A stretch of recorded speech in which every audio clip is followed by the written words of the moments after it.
Okay, we should be down on part of the page that says general licensing provisions. Everybody see down on the bottom of page 1? Licensing of individual persons. I think we've kind of talked about that. You know now what you have to do to get a license. You know what it means to be a PB, your pre-license and post-license education requirements. You feel good about that?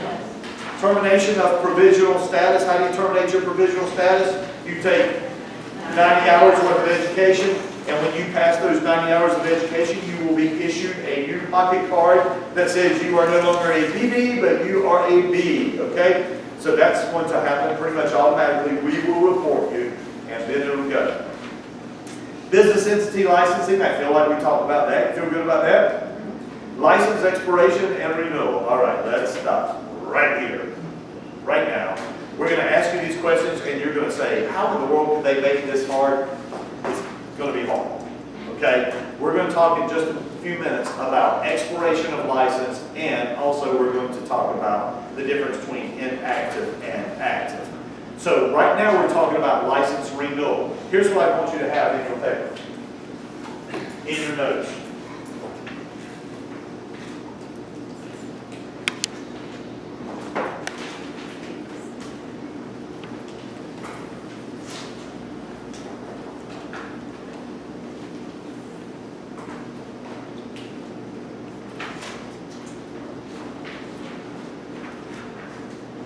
Okay, this is the word association I want you to have. Your fees are going to come due every year, and you must pay them no later than what date? You must pay your fees by June 30th. If you do not, your license will be expired. There is no other word in the human language that is synonymous for this word, okay? The Real Estate Commission is pretty intent on you knowing this word. So if you don't pay your fees by June 30th, your license will expire. Does that mean it's going to be inactive? Does that mean it's going to be canceled? That means it's going to be expired, okay?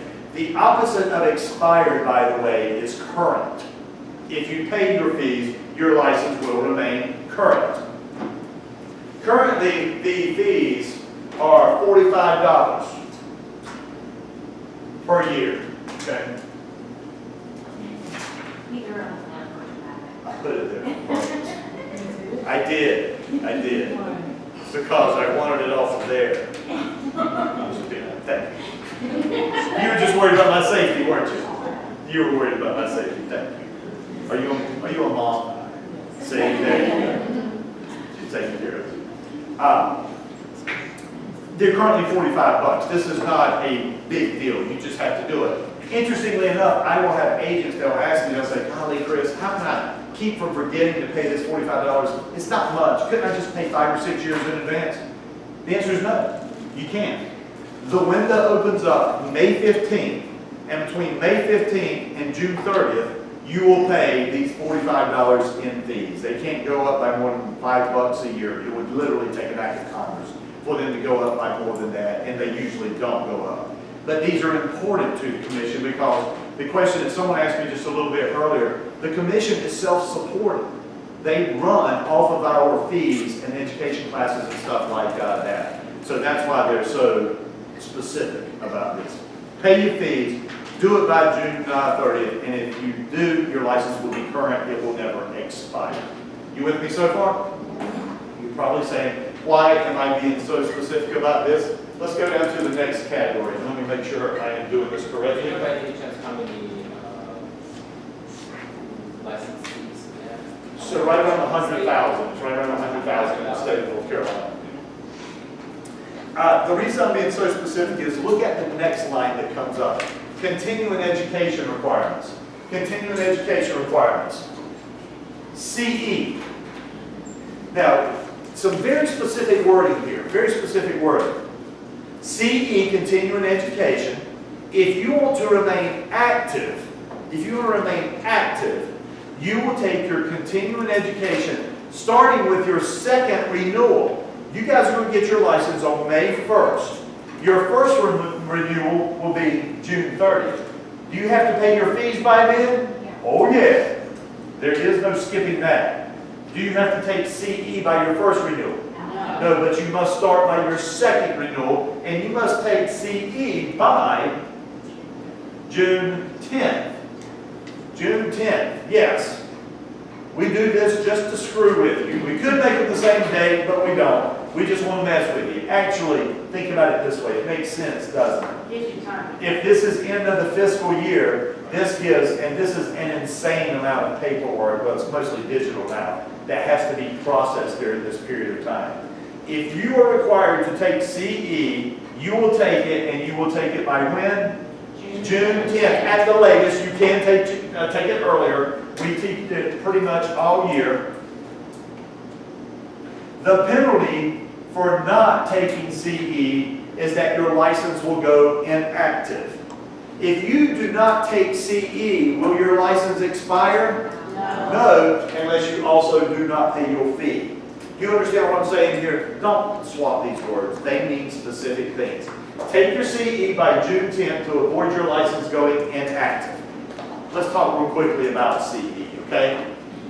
Once you start taking CE, you have to take 8 hours per year. 8 hours per year.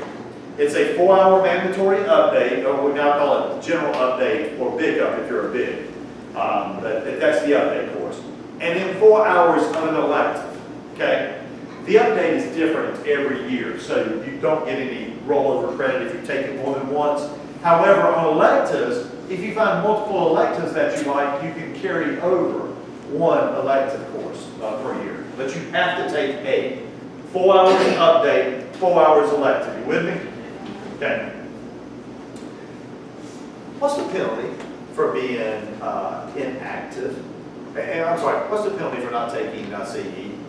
Inactive. Well, if you're inactive anyway, what's the big deal?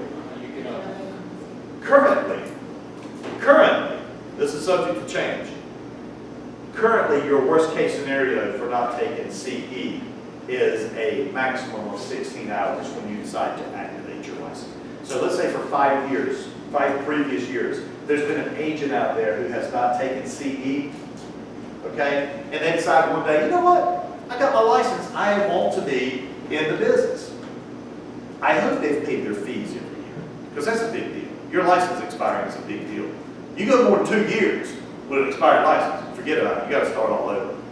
But with your CE classes, worst case scenario is you come in and you have to take 16 hours instead of 8 hours. What would that look like? Well, it would look like one update, because there's only one update per year, right? And then you'd have to take 3 electives. Then you could apply to activate your license. This may be subject to change in the future, though, so keep your eyes open for that. Yes, Andrew? So someone can go 5 years and then still only have to do the double the amount, 16 hours of continuing. They can go 10 years. They can go 20. As long as they keep paying. As long as you keep paying what? Your fee. So what's my point? I was going to avoid this, but since you brought it up, I will tell you. My wife has actually taken the real estate class 2 times, so she should be better at it than I am at teaching it, because she's had to take it a couple of times.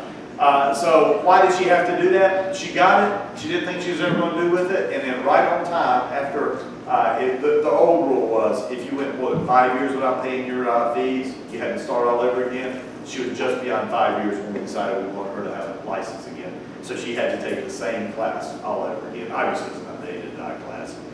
For $45, and in our case, 45 times 5 years, we probably could have resolved, and she wouldn't have to take the class all over again. Okay?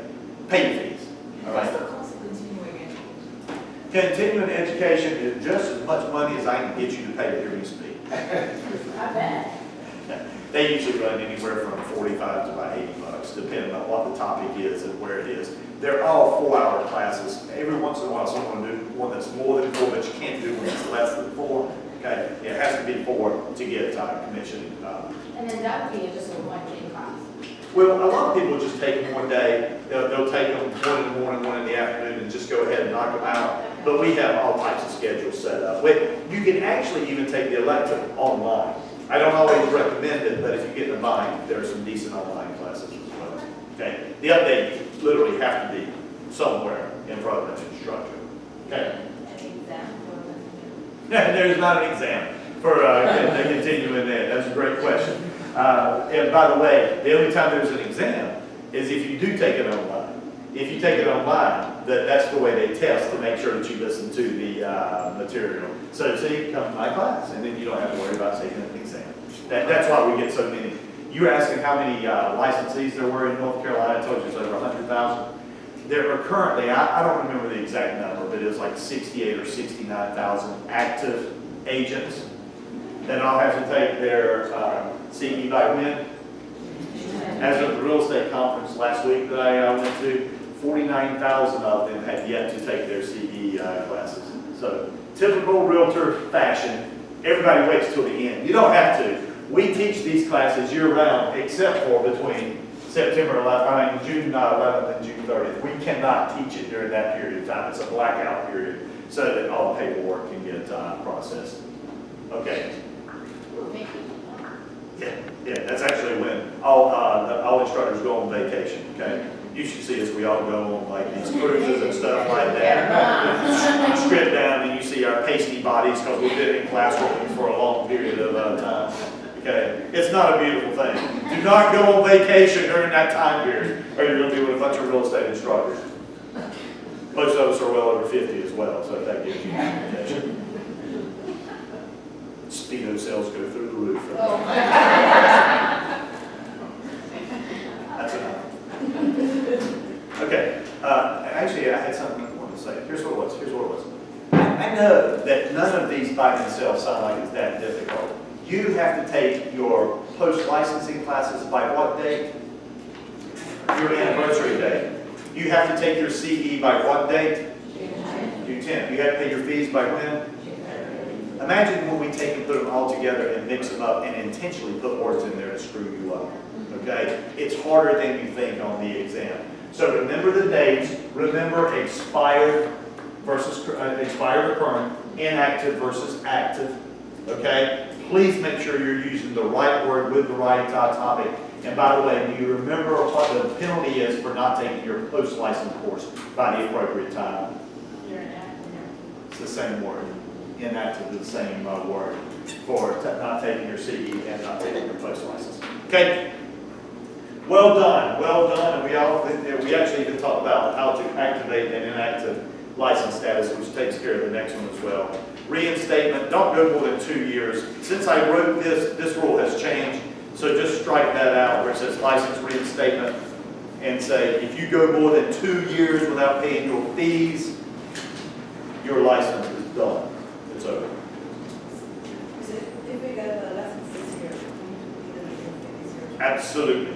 Unless you get your license after July 1st, you're going to have to pay the fee. After those 2 years, you mean like you're going to have to start over? Literally. Yes, if you go more than 2 years without renewing your license, you have to start all over.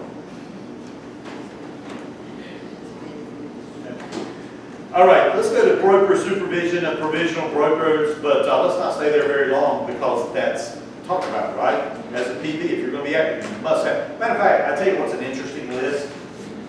If you want to put together a helpful list, the things you have to do as a PB to stay active. As a PB, to be active, you have to have a what? A broker in charge, and you must be current with your fees, and you must have taken the appropriate CE and post-license. And watch out for this as well. Still with me? Post-licensing does not get you any credit for CE. CE does not get you any credit for post-licensing. Do you understand there's some years you're going to be taking 38 hours? Yes. Okay, perfect. That's right where I need you. Payment of license and fees. By the way, don't send the real estate commission a bad check. They get really sensitive about you sending bad checks. Actually, all payments today have to be online, so you're not as big a deal. Most of them will be by credit card or debit. So. It is a character thing. That's exactly right. That's why they don't like it.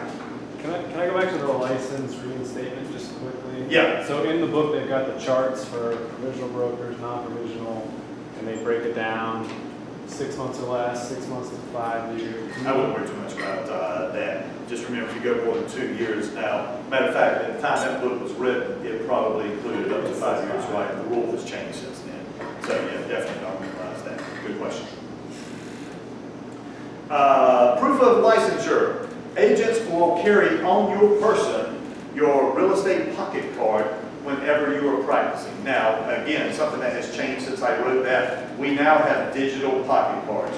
So if you simply carry one of these with you, you can download it on here. So if someone said, "Are you sure you're a real estate agent? You don't act very smart." You can whip it out and you can show them your digital pocket card. Now, unfortunately, if I tried to do it, they would probably think I'm not very smart because I don't remember on here where I kept it, but it is on here at some point. The commission didn't say I had to be able to find it. Actually, they did. They said I had to be able to produce it if someone asked me about it. Let's see if I can find it here. It's going to take some time. I actually have it in my There were iBooks. questions about like what it displays, is it just active? That's a great point right there. This clearly is not going anywhere fast. So I'll show it to you at the break. We'll pretend like I'm going to show it to you at the break. Okay.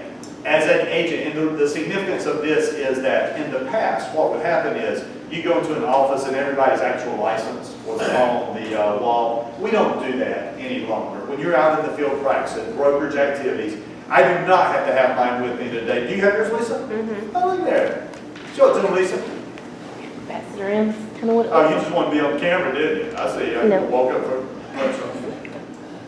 Just hold it up where everybody can see. There you go. You see what it looks like? It's got her name. It has her license number on there. You literally can pass it around because there's nothing confidential on there. Your license is a matter of public record, so it's absolutely okay.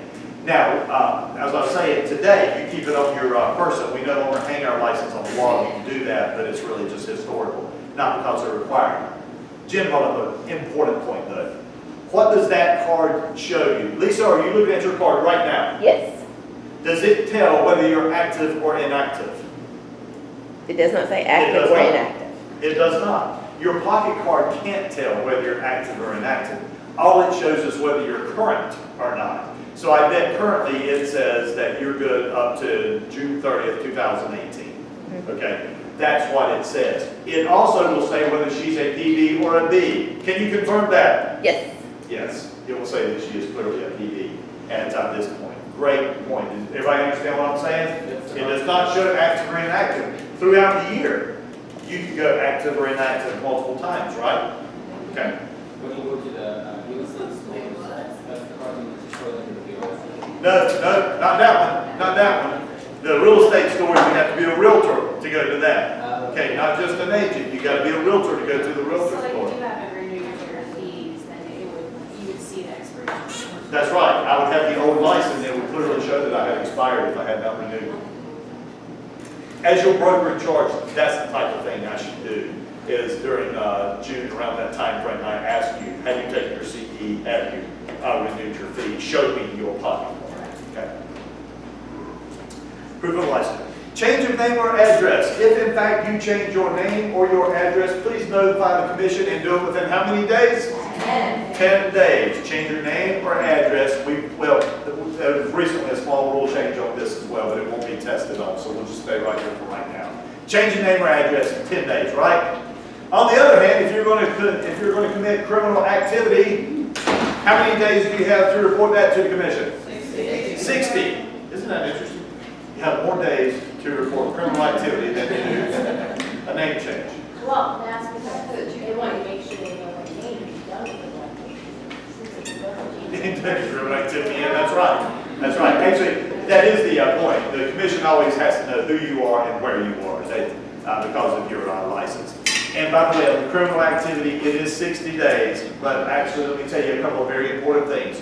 Criminal activity, first of all, it has to be a misdemeanor or a felony. For those of you that got your criminal background report and it showed a whole page of traffic issues, most of those are not criminal. Okay, so you don't worry, don't panic, you haven't done anything wrong. If you get stopped for a traffic violation, those are typically infractions. They're not misdemeanors or felonies. On the other hand, if you rob a liquor store and get caught, do you have to report it to the commission? No. Not till you're convicted. Not till you're convicted. You don't report arrest. You report convictions. So if you do go out and get caught robbing a liquor store, sell as much real estate as you can before the trial, because at that point you may end up having to report it within 60 days. Okay? Amanda, you're shaking your head like good information to know. Okay, you're just planning your day. I see what you're doing here. Conviction, so say if you activate for something And it's dismissed, no prayer for judgment, no convictions. Reported within 60 days. that won't show up.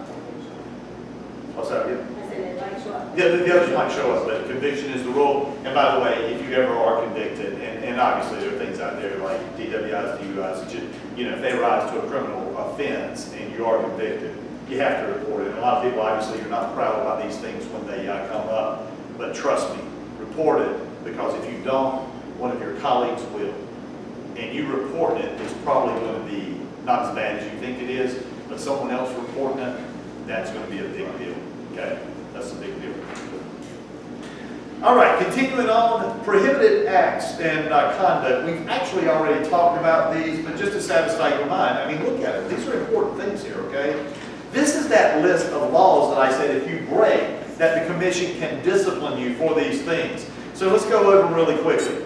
Making false promises. Did you get into this business to lie to people to get them to buy stuff? No. Okay, good, because if you did, get out of it now, because that clearly is a violation of our law. Improper brokerage commissions. Did we talk about the fact that as a PB, you have to be paid by your brokerage charge, right?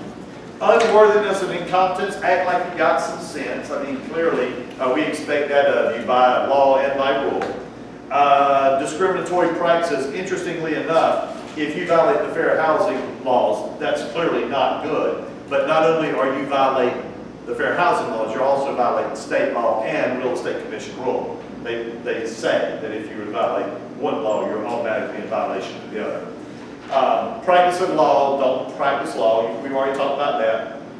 If you violate any rule promulgated by the real estate commission, you are automatically in violation of license law as well. And I don't think I have them mentioned on here, so let me give you just another couple of, I don't even want to call it a short list, just other things that come up in this law.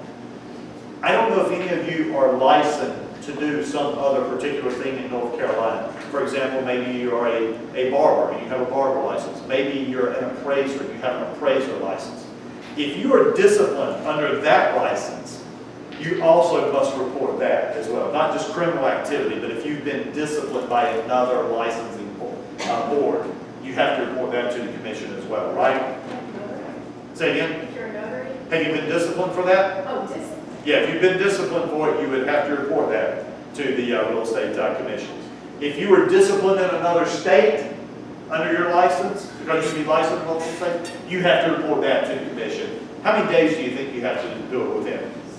It's 60. It follows the same rule, just as if you were convicted of a crime. And then also we have the real estate commission has a moral turpitude clause. So if in fact that you were guilty of a crime, even if it's outside of real estate, you still report it within the 60-day period, right? Convicted within 60 days. And then finally there's one, and the other one is this. If you were to do something illegal on the sale of your own home, so in other words, you say, I'm not doing this as an agent, but you did something in violation. It could be something as simple as a misrepresentation. Even though it was my own home and I wasn't doing it under my license, by virtue of the fact that I have a license, I could be disciplined by the real estate commission for that as well. Okay? So, anyway, any of these. Yeah, there you go, just that right. Right, but if you're a seller, you put the no representation. Well, here's the problem. If you put no representation on the RPO, if you're an agent, if you're not hiding anything, it's one thing. But if you knew that there was something wrong and you put no representation, while that would protect most sellers, it doesn't protect an agent because we have an obligation to disclose because of our license. Okay, great question. Great question. As we close out that little category of prohibited acts, these are not a big deal, but let me point this out to you. Injunctive relief for unlicensed activity. Now, let me remind you, we're talking about what the Real Estate Commission can discipline for, and a lot of people will say, well, golly, wouldn't it be easier for me just to not get my license? Then I wouldn't be held accountable to all these rules. Well, yeah, I mean, you certainly wouldn't have to follow the rules, but here's one of the powers that the Real Estate Commission has. The Real Estate Commission can actually go to the court and say, listen, that person is practicing without a license. We need to stop them from doing that. They can seek injunctive relief. You remember the word injunction? cease doing what it is that you're doing. Let me give you a great example of this. This happens a lot down near the coast. You'll have people down there that had their license, but they lost their license, usually because of a property management, maybe it's a trust account issue. They lost their license. They lost their license, but they didn't lose their clients. And so what happens is they continue to operate. And they say, what are you going to do about it now, big guys? You can't do anything, I don't have a license. Yes, we can. We can go to the courts, and the courts will slap you with an injunction. And if you want to keep operating in violation of that injunction, it's going to start costing you serious penalties at that point. Okay? So you'll see stuff like this on Craigslist all the time as well. You'll see people that say, I'll pay you $500 or $1,000 for you to help me find a house that I'm ultimately going to flip. And then down on the bottom they will say, no real estate license needed. If it falls into a category of a brokerage activity, they're wrong. You're violating a state law. It's not just a commission rule, it's a state law, which means the courts could stop you from doing that, okay? License surrender, let's look at that. You need to get to this case, but if you get your license and then you do something wrong and you don't want to fight the commission, you could just simply turn your license in. The commission will no longer go after you if you were to do that. Having said that, if you commit some type of major fraud, you're still in violation of the law. The law's not going to stop just because you turned your license in. But that's one of the options you have. Every once in a while when I'm looking on the back of the bulletin, I will see that so-and-so, the commission found them not guilty, but they were investigating for a specific thing, and they basically just threw up their hands and said, here's our license. I'm neither confirming or denying that I did anything wrong. I'm just turning my license in. Okay? What's next if they surrender and then 5 years later they're going to come back to the business? So how is Now they're going to have to make themselves right at that point. If they surrendered it and there was not a subsequent investigation, they're going to have to prove that that they're now competent and able to receive their license back. So they're going to have to defend that charge at that time if they want their license back. Imposition of restrictions on license or approval. Okay, let me talk to you again about this. And at this point, I don't even know that I'm worried that much about the test purposes. But I get this question a lot in class, and people say, okay, I had some petty indiscretion back when I was in college and having a Daytona Beach and blah, blah, blah. And you're wondering how that's going to affect you when you apply to the commission. Well, first of all, I can't tell you and they can't tell you. They won't answer. What they'll basically say is, well, we're going to treat it as a character issue. You have something on your criminal background check, it's going to be treated as a character issue. If it was long ago and in the past, and it was some petty indiscretion, it's likely that they're not going to do anything. They bring it in as a character issue, they look at it, and they say, clearly, this is not reflective of who they are now. You're going to get your license. It may take you 2 or 3 more weeks than someone who doesn't have a character issue to deal with. I had one young man that was kind of interesting. He was around 25, 26 years old. He's come to get his license, and he tells me that he actually was involved in something when he was 18 years old, and it was basically breaking into a house, okay? And so it's a fairly major felony. He didn't use a gun or anything, so it could have been worse, but it was a fairly major felony. But that's when he was 18. He's now 25 or 26, and he's coming up on the end of his probationary period. So I talked to him as he was going through the process. He's clearly a different person now than what he was when he was 18.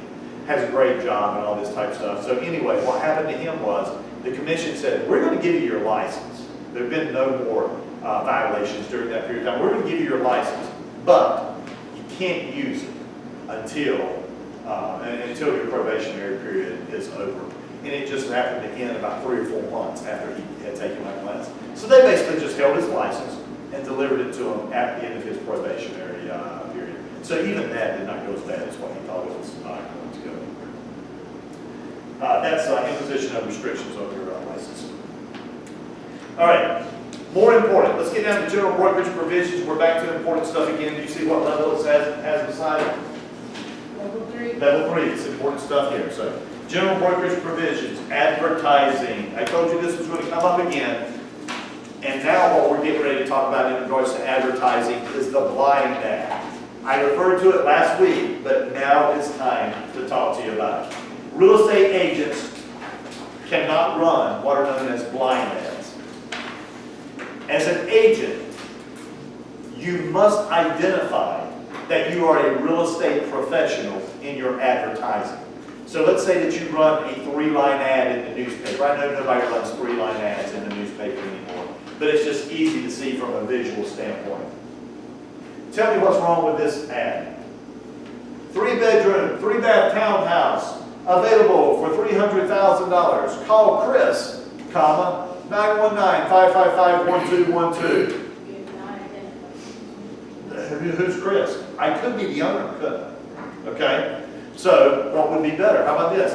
I could say, call Chris Barnett, comma, broker. Would that be okay? No. That would be okay if I am a sole proprietor. If I'm a sole proprietor, technically I identify that I am a broker. Okay? But how about you guys? You guys work with ABC Realty. Here's what you're going to do. You're going to say, call Jen, comma, ABC Realty, 919-555-1212. Now, having said that, you don't even have to identify yourself as Jen. But you have to say ABC Realty, don't you? Because they must know that they're calling a real estate professional, and they must know who's responsible for that listing. Remember, it's the firm that owns the listing, right? Blind ad. If you don't identify that you are a broker or a firm, you are running a blind ad. The public has a right to know they're calling a real estate professional. So far, so good? Now let me remind you, there are 3 regulatory issues that we talk about in this class having to do with advertising. Now at this point, I'm not talking about you misspelling words and stuff like that. There are 3 regulatory issues that we talked about. Can you name all 3 of them for me now? Fair housing. Say again? Regulation Z. Regulation Z, if you advertise a what? Trigger term. If you advertise a trigger term, you must fully disclose the material terms of the loan, right? What I hear over here? Fair housing. Fair housing. Fair housing. Make sure that you don't run anything that's discriminatory. If I'm your broker in charge, I'm looking for these things. And then finally, the third one we just talked about. Do not run a blind ad. Is a fair housing a regulatory tax? Say again, I'm sorry. Fair housing is a regulatory tax? No, it's Which just one was given here? Regulations. regulation Z is truth in lending. Okay? And then there's fair housing, and then there's blind ads. Those would be the 3 But regulatory. I've seen some argument about regulatory tax. Regulation X has to do with the rest of them. Okay? Yeah. Not an advertising issue. Okay? Now, what's the importance of that? I could run an ad. I could just literally run an ad. And as an agent, as a student, you're going to have to look at that ad and determine whether it's okay or not. Run it through all 3 blenders. Is there a fair housing violation there? No. Well, that doesn't mean it's okay. Check it to see if there's a truth in lending. Those are going to be easy to spot though, right? Because usually that's a financing point, expresses a number typically. And then, is it in fact a blind ad? Run it through all 3 blenders if we give you an ad on the exam. Does that make sense? Okay. Delivery of instruments. Does anybody remember my rule for delivery of instruments? What's the current rule? Actually, 5 days. When you're talking paper, it's 5 days. It's 3 days when it has to do with money. That's Okay. There was one that was 3. Yeah.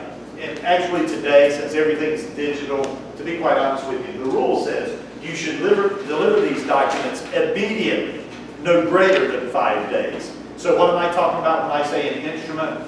Copies of offers, copies of contracts, copies of agency agreements.